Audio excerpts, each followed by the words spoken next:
जय हिंद। मैं हूं करण दानवीर। आप देख रहे हैं मेरा यूट्यूब चैनल दानवीर सिंह।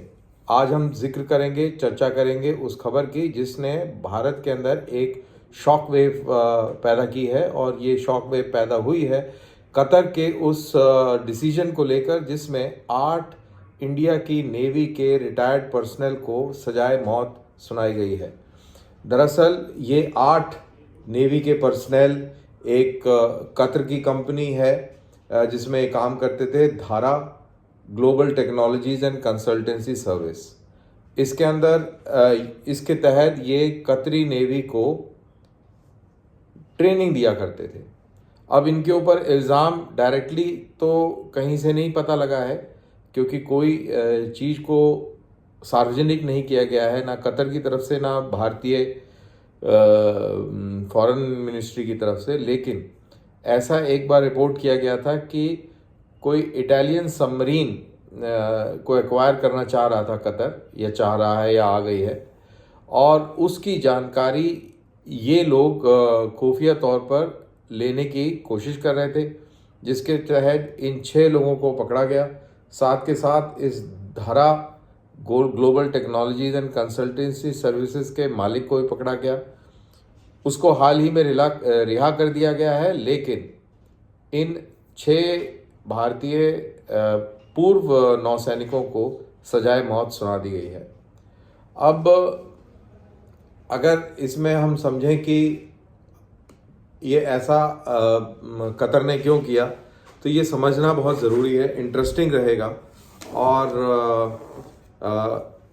आपको जैसा कि मालूम है कि भारत के प्रधानमंत्री ने इज़राइल का समर्थन कर दिया था 7 अक्टूबर को ही ट्वीट कर जब गाज़ा से फ़िलिस्तीनी आतंकवादियों ने इज़राइल के ऊपर हमला बोल दिया था। और उसके एक दिन के बाद फ़िलिस्तीन अथॉरिटी के प्रेसिडेंट से महमूद अब्बास से बातचीत करी और इंडिया ने फिर एड भी भिजवाई। अब इसके अंदर ध्यान रहे कि भारत की नज़दीकियां इज़राइल से तो हैं ही हैं, लेकिन साथ के साथ यूएई से बहुत अच्छी दोस्ती है, सऊदी अरेबिया से बहुत बढ़िया दोस्ती है। और यहाँ पर ये कहानी पूरी तरह समझ में आती है। अब एक तरफ तो ये 2 अरब कंट्रीज़ के साथ में दोस्ती, और दूसरी तरफ इज़राइल को भारत ने सपोर्ट किया। और कल सवेरे मेरे ख्याल से या परसों शाम को इज़राइल के एम्बेसडर ने इंडिया से गुहार लगाई, जो हिंदुस्तान में जो एम्बेसडर हैं उन्होंने हिंदुस्तान से गुहार लगाई कि हिंदुस्तान को हमास को आतंकवादी संगठन घोषित कर देना चाहिए। इंटरेस्टिंगली इंडिया ने अभी तक हमास को आतंकवादी संगठन घोषित नहीं किया है। तो मैं इन सारी चीज़ों को जोड़ के देखता हूं कि ambassador of Israel in India, उसका ये कहना कि इंडिया को हमास को आतंकवादी संगठन घोषित कर देना चाहिए, ए। बी, इंडिया के प्राइम मिनिस्टर श्री नरेंद्र मोदी का इज़राइल को समर्थन देना, पूर्णतः समर्थन देना आतंकवाद के खिलाफ, हमास की लड़ाई के अंदर इज़राइल के साथ हिंदुस्तान खड़ा हुआ है, ये उसकी एक पोजीशन है। वो बात और है कि हिंदुस्तान फिलिस्तीनियों के जेन्युइन हक के लिए भी खड़ा हुआ है, वचनबद्ध है। और हिंदुस्तान ने एड भी गाज़ा भेजी है इजिप्ट के रास्ते। तो ये इशू है। तो अब एक तो आई बात हमास की, और दूसरी बात जो मैंने कहा कि भारत की बहुत अच्छी दोस्ती है सऊदी अरेबिया और यूएई के साथ। अब इन दोनों चीज़ों को कॉन्टेक्स्ट में डालें तो सिंपली अगर बात करें तो कतर हमास के साथ अच्छे संबंध रखता है, कतर ईरान के साथ बहुत अच्छे संबंध रखता है, लेकिन कतर के संबंध सऊदी अरेबिया से और यूएई से इतने अच्छे नहीं हैं। ये इम्पॉर्टेंट इशू है।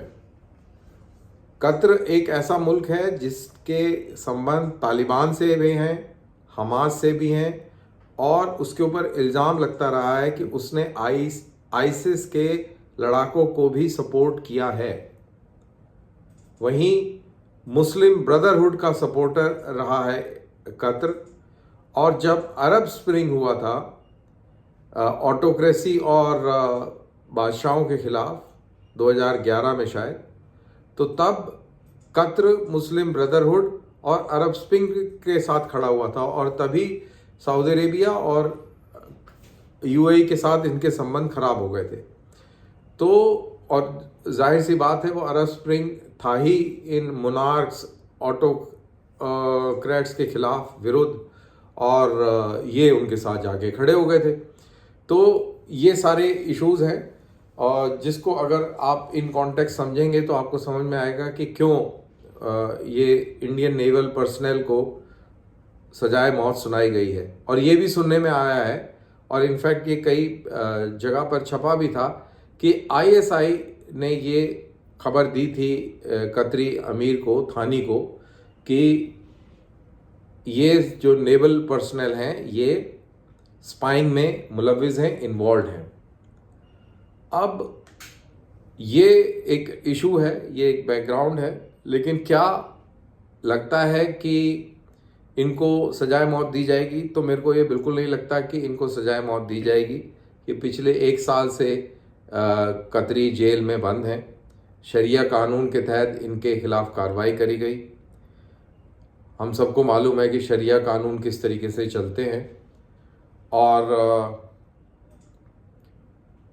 अब ये भारत को और कुछ नहीं, नेगोशिएटिंग टेबल पर लेके आना चाह रहा है।